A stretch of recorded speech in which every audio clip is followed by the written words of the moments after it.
Hi అండి, welcome to my channel. ఈరోజైతే జీరా rice టమాటా curry తయారు చేశానండి.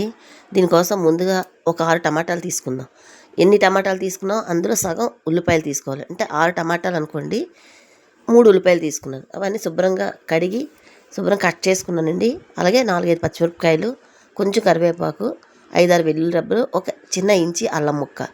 అల్లం ముక్కను తొక్క తీసేసి వెల్లుల్లి రెబ్బలు ఉంచుకొని చిన్నది దంచుకుందామండి. చక్కగా ఫ్రెష్గాన దంచింది మనం తాలింపు పెట్టుకొని కర్రీ వండుకుంటే చాలా బాగుంటుంది.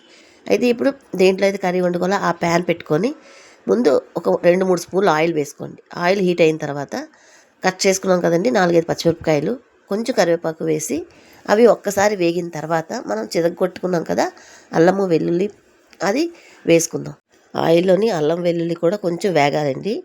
ఒక 30-40 సెకండ్స్ వేగితే సరిపోద్ది. అలా వేగిన తర్వాత 3 మీడియం సైజు ఉల్లిపాయలు తీసుకున్నాం కదా, అవి సన్నగా కట్ చేసుకున్నవి ఇప్పుడు ఈ తాలింపు వేగిన దాంట్లోకి వేసుకొని చక్కగా మంటని మీడియంలో పెట్టుకొని చక్కగా వేయించుకోవాలండి. ఉల్లిపాయలన్నీ చక్కగా వేగిన తర్వాత రుచికి సరిపడగా ఉప్పు, పసుపు, గరం మసాలా మాత్రం చాలా తక్కువ పడుతుందండి, పావు స్పూన్ కన్నా తక్కువే పడుతుంది. అలాగే కారము ఒక స్పూన్ పడుతుందండి. అలా వేసుకున్న తర్వాత చక్కగా దగ్గరగా మగ్గించుకోవాలి. ఉల్లిపాయలన్నీ బాగా వేగిపోతాయి అన్నమాట. అవన్నీ బాగా వేగిన తర్వాత నూనె తేలిపోతుంది కదా, అంటే బాగా వేగిపోయి ఇప్పుడు మనం చక్కగా కట్ చేసుకున్నవి టమాటాలు 6 టమాటాలు తీసుకున్నాను కదండి. బాగా పండినవి అయితే గ్రేవీగా ఉండి కమ్మగా ఉంటుందండి కూర. ఈ నాటు టమాటాలు అయితే ఇంకా బాగుంటుంది. ఇప్పుడు మన దగ్గర ఎక్కువ ఈ దేశవాళీవే హైబ్రిడ్వే దొరుకుతున్నాయి కనుక చక్కగా ఇలాగా వేసుకొని మూత పెట్టేస్తే మధ్య మధ్యలో కలుపుకుంటూ ఒక 10 నిమిషాలు అయ్యేసరికి దగ్గరకు అయిపోద్దండి. అలా దగ్గరగా అయిపోయిన తర్వాత చిన్న గ్లాసుడు వాటర్ వేసుకొని ఒకసారి బాగా కలుపుకొని మళ్ళీ మూత పెడితే ఒక 6-7 నిమిషాల కల్లా కుక్ అయిపోద్ది అన్నమాట. ఇలా కుక్ అయిపోయిన తర్వాత తీసి చూడండి, నూనె ఇలా పైకి తేలిపోయిందంటే చక్కగా ఉడికిపోయిందండి. ఇప్పుడు ఈ స్టేజ్లో మనం స్టవ్ ఆఫ్ చేసుకున్న సరిపోతుంది. మనకి చక్కగా ఉడికిపోయింది. చూసారా ఎంత బాగుంటుంది అనుకున్నారు? నోటి కమ్మగా, పుల్లగా, కారంగా ఏమీ తినబుద్ధి అవ్వలేనప్పుడు ఇలాంటి ఒక కూర ఉంటే చాలా బాగుంటుందండి. ఇప్పుడు ఇలా తయారు చేసుకుని కూరని పక్కన పెట్టుకొని మనం జీరా రైస్ చేసుకుందాం. దీనికోసం అన్నం వండేసి పొడి చల్లారబెట్టి పక్కన ఉంచుకున్నానండి. ఆయిల్ ప్యాన్ పెట్టుకొని ఒక 2 స్పూన్లు ఆయిల్ వేసుకొని 5, 6 వెల్లుల్లి రెబ్బలు చిన్నగా కట్ చేసుకోవాలండి, తొక్కలు తీసి.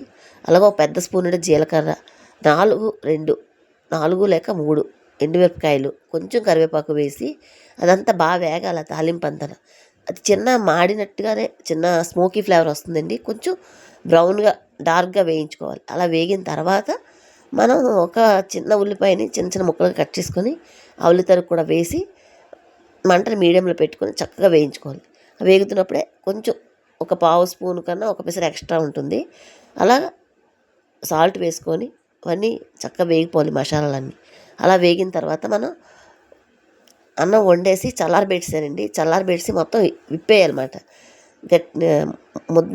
వేడన్నం అనుకోండి ముద్ద అయిపోద్ది. అందుకు పొడిగా విప్పేసుకొని చక్కగా ఈ తాలింపులో అన్నం వేసి చక్కగా కలుపుకుంటే మనకి ఒక 4-5 నిమిషాలు ఒకసారి బాగా ఫ్రై చేసుకున్నాం అనుకోండి, చాలా చాలా కమ్మగా రెడీ అవుతుంది అన్నమాట. ఇది నోటికి రుచిగా అనిపిస్తుంది. అలాగే ఇప్పుడు సీజన్ బాగోలేదు కదండి, మా ఇంట్లో అందరికీ కూడా దగ్గులు, జ్వరాలు అలా ఉన్నాయన్నమాట.